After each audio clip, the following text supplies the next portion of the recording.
Salut tout le monde. Bienvenue sur ma chaîne, merci d'avoir cliqué sur la vidéo. Aujourd'hui on va parler de l'intercession. L'intercession. C'est pas vrai mais comment je parle. Si tu t'es déjà posé la question de ce que c'est que la prière d'intercession, puisque la dernière fois on avait parlé un peu de la prière de tous les jours, de comment tu passes ton temps avec Dieu, ça. Et si tu te demandes quels sont les acteurs de la Bible qui ont intercédé pour d'autres dans l'Ancien Testament ou dans le Nouveau Testament, on parle de tout ça dans cette vidéo. Alors reste jusqu'au bout. Il y a les jeunes lycéens qui sortent du lycée, je sais pas si vous les entendez. C'est tout le jour ouais. T'as l'impression qu'ils n'ont pas de voisins, il n'y a personne autour, ils sont tous seuls sur la route. Je suis vraiment désolée pour la dernière vidéo, la vidéo de vendredi dernier, donc qui parlait de la prière, de comment prier tous les jours. Le son n'était pas là. Je me suis pas rendu compte. Je suis vraiment désolée. La bonne nouvelle, c'est que j'ai été avertie le matin au réveil. Je crois que le Saint-Esprit m'a avertie. Je m'étais réveillée ce matin-là, le jour où j'ai fait cette vidéo-là, et j'ai vu un micro. Je me suis dit, oh tiens, pourquoi je vois un micro? Faudrait pas que j'oublie de mettre la pile, parce qu'il m'est déjà arrivé d'oublier de mettre la pile dans le micro, parce qu'il faut une pile. Mais je savais pas que la pile était morte, qu'il fallait carrément changer de pile. Ah, le problème c'est que je peux pas savoir quand est-ce qu'il faut changer la pile. Bref, je me suis munie. Enfin, j'ai acheté des nouvelles piles. On est sauvés. J'espère que cette vidéo aura un bon sens du coup. Je vous remercie quand même de l'avoir regardée jusqu'au bout. Vous êtes trop gentils. Donc, l'intercession, c'est une prière. Ça signifie se mettre entre ou plaider. C'est comme un avocat. Et ça a le pouvoir de changer les circonstances, ça a le pouvoir de changer les choses. Nous avons différents exemples d'intercesseurs dans l'Ancien Testament et dans le Nouveau Testament. Dans l'Ancien Testament, nous avons Abraham qui intercède pour les justes de Sodome et Gomorrhe. Il n'y en avait qu'un seul, c'était son gendre. Lot. Gendre? Attends, non, c'était pas son gendre. Comment on dit le fils de son frère? Un neveu, oh mon dieu. Je vous ai dit. Il faut du vocabulaire. Donc le seul juste qui a été sauvé c'était Lot et ses deux filles. Donc Sodome et Gomorrhe c'était des villes où il y avait beaucoup de péchés. Il y avait des choses qui ne plaisaient pas à Dieu et Dieu était vraiment en colère. Il voulait vraiment pulvériser ces deux villes là qui étaient assez peuplées quand même. Et il ne veut pas le cacher à Abraham. Donc il lui dit, est-ce que je vais cacher à mon ami à Abraham ce que je vais faire? Il lui dit ce qu'il va faire et Abraham est... Oula, qu'est-ce que tu me racontes? et si jamais il y a 50 justes là-bas, est-ce que tu vas détruire tout le monde? Et Dieu il dit, si je trouve 50 justes, je ne détruirai pas, t'inquiète pas. Et il dit, non mais si tu trouves 10... il diminue un peu le chiffre à chaque fois et Dieu à chaque fois lui dit, si je trouve tel nombre de justes, je ne pulvériserai pas pour ces personnes-là. Malheureusement, quand les anges arrivent à Sodome et Gomorrhe, les gens veulent avoir des relations sexuelles avec eux, ils demandent à Lot et Lot propose ses filles. Ça je comprends pas mais bon, c'est comme ça. Et c'est donc toute la ville qui est pulvérisée du ciel. Dieu protège Lot et sa famille. Quand Lot et sa famille s'enfuient, ils vont dans une autre ville un peu plus loin. Les anges disent à Lot, il faut surtout pas te retourner pour voir ce qui se passe derrière parce que sinon tu vas te changer en statue de sel.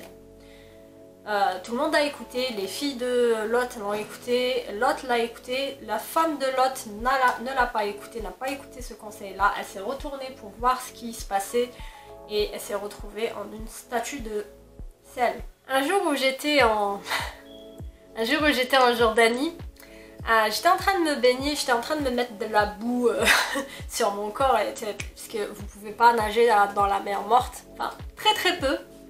Et j'avais entendu un type avec une femme qui disait c'est à cause de leur péché, c'est à cause de leur péché. Je me suis dit mais quel culot, de quoi il parle ce type?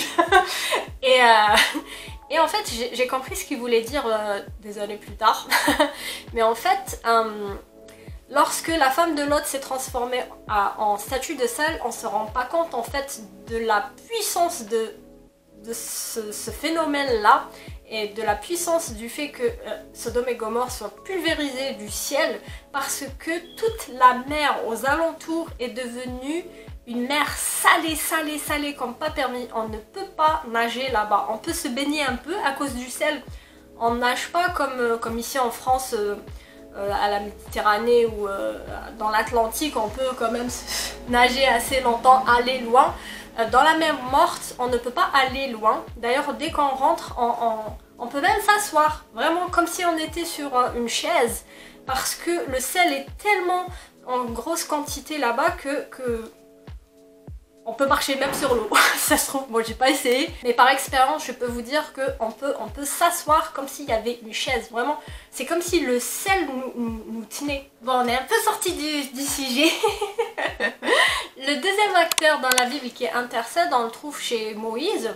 Moïse qui était monté vers la montagne du mont Sinaï, voir Dieu et tout ça. Et les Israélites en profitent pour faire un veau d'or. Alors que juste avant, Dieu leur avait parlé de vive voix du ciel vers la terre. Et ils l'ont entendu, ils ont vu combien il était puissant. Ça ne les a pas empêchés de faire un veau d'or. Et juste avant aussi, il avait donné les 10 commandements. Et dans les 10 commandements, il y a tu ne te feras pas d'image taillée de Dieu, de ce qui se passe en haut, de ce qui se passe en bas, de ce qui se passe sur la terre et en bas, dans la mer, ou je sais plus. Bref, ils ont fait cette bêtise là, une grosse bêtise. Dieu dit à Moïse, laisse-moi seul parce que je suis vraiment en colère et je vais les punir. Et il dit à Moïse un truc qui m'a interpellé. Il lui dit, mais je ferai de toi, t'inquiète pas, lui, je vais les punir, mais toi, je ferai de toi je ferai de ta descendance une grande descendance. Je multiplierai ta descendance. Et Moïse, au lieu qu'il soit ravi, genre, ouais, Seigneur, merci, c'est cool, et qu'il s'en foute des autres, pas du tout.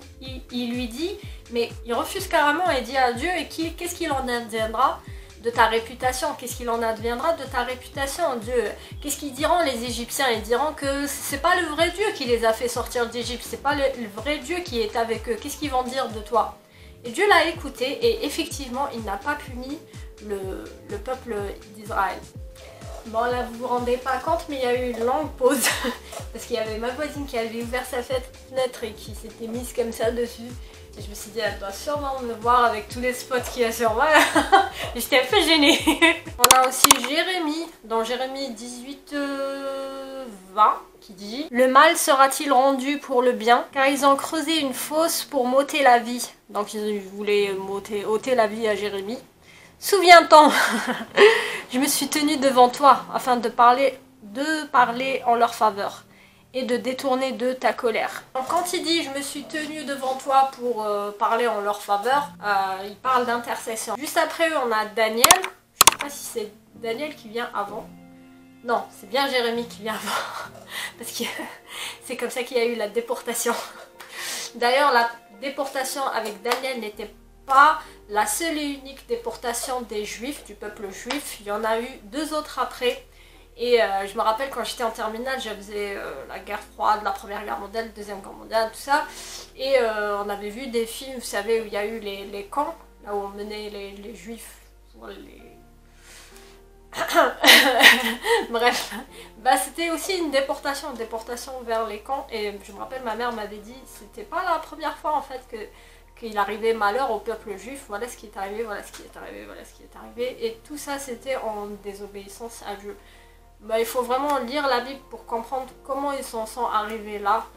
C'est très intéressant, vraiment. Du coup, quand il y a eu la déportation de Daniel, si vous le remarquez bien, il n'y a aucun moment où la Bible dit de lui qu'il avait péché contre Dieu. Il a été cool. À aucun moment je ne vois ça vraiment.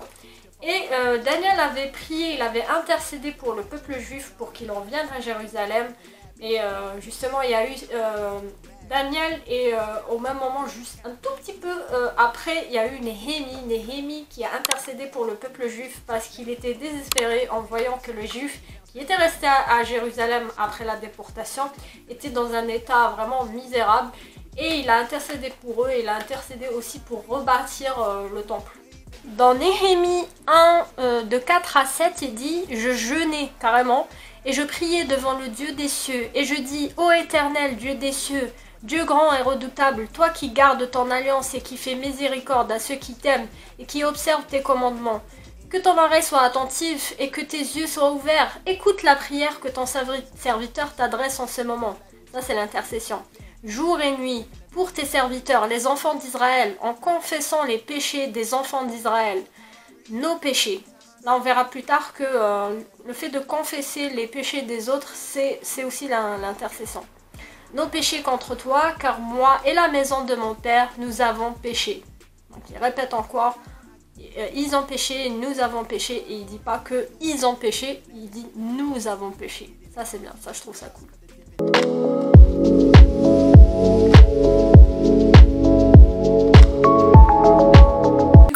Poser la question, pour qui on peut intercéder? Eh bien, selon les exemples qu'on vient de voir, on peut intercéder pour les personnes qui auraient péché, pour des personnes aussi qui sont justes et qui sont dans des situations à risque, comme on peut aussi être prévenu par le Saint-Esprit. Il y a des fois où j'ai été prévenu par le Saint-Esprit de personnes et j'ai dû prier pour eux, ça s'appelle aussi l'intercession. Jésus même le dit aux disciples dans le livre de Jean. Il dit dans Jean 13, 35, « C'est à cela que tous reconnaîtront que vous êtes mes disciples, si vous avez de l'amour les uns pour les autres. » Donc avoir de l'amour les uns pour les autres, c'est aussi prier pour les uns et les autres. On peut aussi prier pour son conjoint, pour son mari, pour sa femme, pour ses enfants. Quand on sent par exemple qu'il traîne avec des personnes qui sont pas... qui n'ont pas des agissements très chrétiens et qu'on a peur vraiment pour eux, quand on a peur, par exemple moi j'avais peur pour Jean-Baptiste parce qu'il jouait aux jeux vidéo, des jeux vraiment de guerre, tout ça, j'avais vraiment peur qu'il reste trop dans ce monde-là, vous voyez, qu'il soit tout le temps dans le... pas la haine, mais tout en... voir tout noir, tout ça, donc j'avais prié pour lui, ça s'appelle aussi l'intercession. Dans Jacques 5,16, il dit « Priez les uns pour les autres parce que la prière du juste agit avec une grande force. » Étant donné que vous êtes juste, vous pouvez prier pour les autres parce que c'est une force dans la prière. Vous pourrez me dire « Mais le Saint-Esprit, je le sens pas trop, il me parle pas, tout ça. » Ok. Il y a d'autres moyens. Parfois, on n'a pas forcément des visions. Parfois, on n'entend pas la voix du Dieu audiblement. Ou des anges qui nous apparaissent. Attention, il y a un danger, il faut que tu pries pour cette personne. Et parfois, on ressent juste le contraire de la paix. Ça veut dire qu'on sent genre une peur pour quelqu'un. Par exemple, il y a une fois, Jean-Baptiste était sorti de la maison et puis j'ai senti comme... danger, tu vois. et j'ai prié pour lui, il n'a pas su, il est parti, mais chez moi, je me suis dit, ah Seigneur, s'il te plaît, je veux prier pour Jean-Baptiste parce que je me sens vraiment mal, je sais pas ce qui se passe, mais que ta paix soit sur lui, Seigneur, que tes anges le protègent, Seigneur, et etc., etc. Je me rappelle plus des détails, mais parfois on peut sentir comme un manque de paix pour quelque chose. Voilà, ça peut arriver aussi comme ça. Donc, à force d'être dans la présence de Dieu, à force de prier un peu chaque jour, on finit par détecter plus facilement ce genre de sentiments, par détecter plus facilement, par avoir, plus facilement des visions de ce genre-là. N'oubliez pas que je publie tous les lundis et les vendredis à 18 h, donc je vous dis à vendredi. Là, vous voyez la vidéo lundi. Je suis encore désolée pour l'autre vidéo, vraiment le son, j'étais vraiment dégoûtée. J'espère que ça va marcher. Priez pour moi, priez pour que ça se passe bien pour moi, pour que les vidéos soient de qualité. Voilà, je vous dis à la prochaine vidéo. Bye bye. Et t'oublies pas la cloche, hein. Salut!